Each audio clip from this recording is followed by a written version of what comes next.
Baru berbaloi masuk mall mak. Nak pintu pun buka sendiri. Sedap baik, 4 order.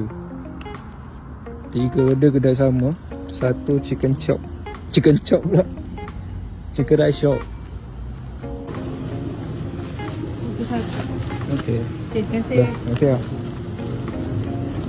Terima kasih bang. 770 ni dia letak sini. Biasanya lepas ambil gambar aku akan chat customer yang last sekali aku hantar. So dia tak ada nak menunggu-nunggu sangat kan. So, aku nak hantar 3 order dulu kan. Aku akan check dia, aku cakap aku bawa triple order. Mungkin lama sikit nak tunggu. Sama.